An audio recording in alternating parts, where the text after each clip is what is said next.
আসসালামু আলাইকুম রহমতুল্লাহ। এই সরকারি অনুদান ফ্যামিলি কার্ডটা যে দিবে, কোন শ্রেণীর মানুষ করে দিবে সেটাও বলে দিতেছে। তো এইটা যদি মেম্বার চেয়ারম্যানের মাধ্যমে দেয়, এটা তো সাধারণ গরিব মানুষ পাবে না। তার কারণ তারা আগের দিনে টাকা নিয়ে থুইছে। মানে একটা তেলের রেশন কার্ড করে দিবে, টাকা 2-3 হাজার নিয়ে থুইছে। একটা চাইলের কার্ড করে দিবি, 2-3 হাজার টাকা নিয়ে থুইছে।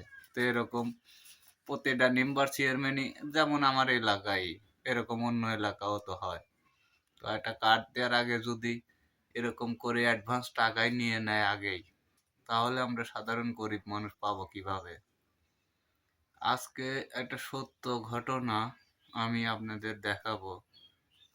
দেখেন যে কি অবস্থায় থাকি। মানে আসলেও দেখেন, মাটির কি মানুষ হয় এই যুগে, এই আমলে? একটা ফকিরও কিন্তু মাটির ছয় না। তো দেখাই, ওই যে ঘরের অবস্থা, ওই যে ওই ঘরে থাকে, ওই রুমে থাকে আমার 2টা ছেলে, আর এই রুমে থাকি আমরা। তো এমন পরিস্থিতিতে বসবাস করা হয়, আমরা কোনো সরকারি সহযোগিতা কোনোভাবেই পাই নাই, কোনো সরকারি দেয় নাই কোনো কিছু আজ পর্যন্ত। একটা তেলের কাঠ, 10 কেজি, 30 টাকা কেজি চালের কাঠ, এইগুলো মানে অনেক মানুষই পাইছে। অনেক যারা সচ্ছল, যাদের একটা মোটর লাগে, তাগারে দিয়ে থুইছে 2টা।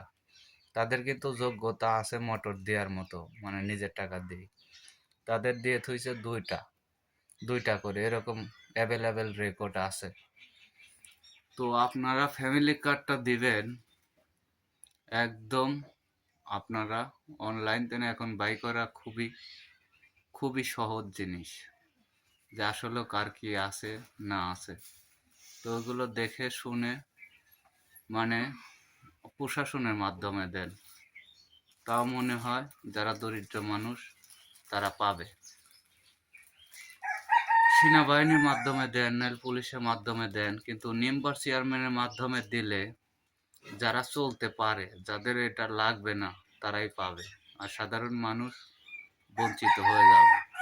আর সাধারণ মানুষ যখন বঞ্চিত হবে, তখন আমার পেটে ভাত নাই, আমি তো ঘেউ ঘেউ করবই।